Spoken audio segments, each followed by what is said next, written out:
Hello everyone, I'm Mark. I call this The Modern Age, and I'm going to be talking about the Four Corners episode, Please Explain, and it's going to be about One Nation, it's going to be about Malcolm Roberts, and it's going to be about the ABC and the mainstream media. So, the episode itself I thought was really interesting, and it was fairly damning. A lot of people are calling it biased. A lot of people who are against the ABC are saying, it's just a beat-up, left-wing lies, because it's all one-sided. And yeah, a lot of it, particularly the second half, was one-sided against Pauline Hanson and James Ashby. But they did give a chance to Pauline and James to appear on the program, and they refused. Still, that side was one-sided, but regardless, the facts that came out were very damaging. But the first half of the program featured Malcolm Roberts very heavily, and he basically was able to express his opinions untrammeled. So I think that's a little overstated, but that's not really what I want to talk about today. Everybody should watch the report if you haven't already. There'll be a link down below. I wanted to talk about this one scene that I haven't actually seen people talking about, and I'm just going to play the scene. I'll minimize I'll go in the background. I'll just play the scene, and I'll talk about it after. Because we don't need solar, we don't need wind. Coal is essential for the future.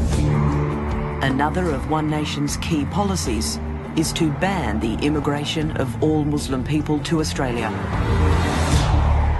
Islam is on everyone's lips. They're going after the Jewish people, they're going after the Christian people, and they're the only ones who have a policy of damage or harm to people who are not of their ideology. Do they? Yes. They've said it. A lot of their senior people have said that. And that's supposedly what they do with people who are not of their belief. After you, ladies. At the local pub in St George, One Nation's policies are striking a chord. What happened in politics in America has come into this country. People are sick and tired of the major parties. So the Trump phenomenon Yes. is coming here. Exactly. Everyone's had enough. You don't know anyone else to vote for.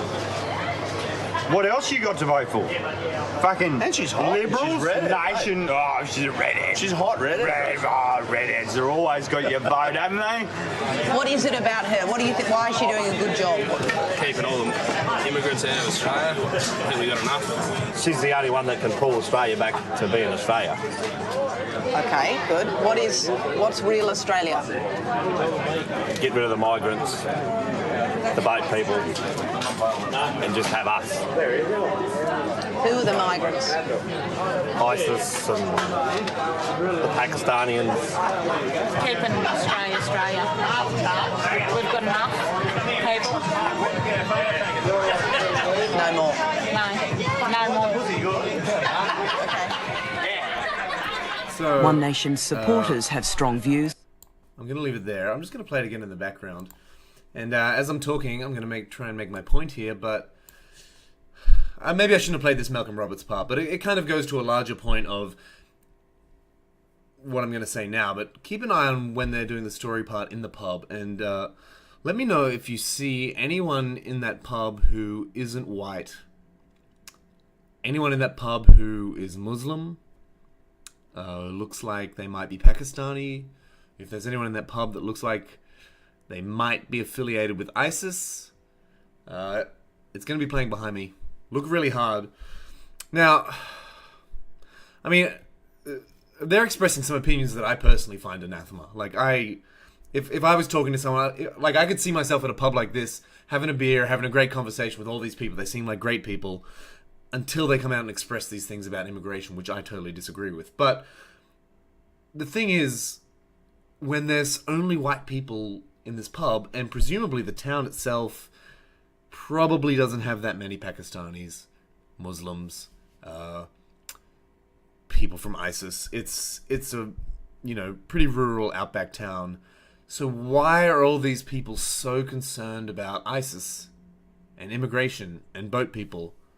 Why are they so concerned about keeping Australia when every day for them is probably going to look pretty much like Australia, right? Like their notion of Australia. So what's going on here? Well, I mean, this is my theory. This is the only hypothesis I could come to, and it's the media. And it's people like Malcolm Roberts, like this guy here.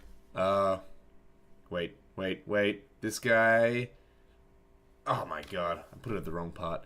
This guy coming up right here, expressing these views, and they're stirring up this fear in people, and it's this fear that is totally disconnected from everyday life of these people. So why are these people scared of ISIS when they should have zero fear of an ISIS attack?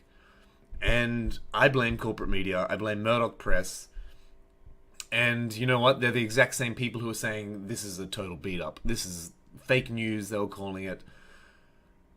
And let's be honest, the corporate media has a vested interest in discrediting the ABC. Let's just be real about that. So, I don't know. I think that's just something we need to be wary of, is corporate media, the messaging that's going out there, the messages that are being sent. And we need to take the concerns of these people really seriously. They explained, you know, it's very obvious that there's swings nationwide across the major parties, especially against the Liberal Party. And it's people like these with ordinary, everyday problems who, you know, their needs aren't being taken care of politically, so they're being disenfranchised. But why are they scared of... I don't know. We just... There's something seriously wrong with media in Australia, and especially with Murdoch Press, in my opinion. And I don't know. There's very few corporate-owned medias that I actually respect. There's polling out that shows the ABC is the most trusted news source in Australia, and I think that's for good reason. So, I don't know. This is something we just need to be aware of. The sensationalism in media. The sensationalism over Muslims, over ISIS, over immigration. The sensationalism over 18C. Sensationalism over all kinds of violence. There's just so many issues that the corporate media just, they blow way out of proportion, and especially the Liberal Party are just, they're wasting time talking and debating things that don't affect the lives of everyday people. And so I just wanted to make a video about it because I haven't seen people talking about that part of this clip, which I thought that clip for me was the most interesting part of this Four Corners program for a variety of reasons. So anyway, that's what I think. Let me know what you think down below. If you think ABC is just a biased, lefty, you know, pinko commie rag trash, let me know. If you agree with me, if you think Murdoch Press sensationalizes things, let me know. If you think these people have every right to be concerned about immigration and Muslims and ISIS to Australia, let me know. It's all good. I love to hear comments. I love to hear people who disagree with me. Let's just get a conversation happening, and let's just try and think outside the box, I think, and try and develop opinions that aren't necessarily confined to what we read in those newspapers. So hit subscribe. I'm going to keep making videos, and I'll see you next time. Thank you.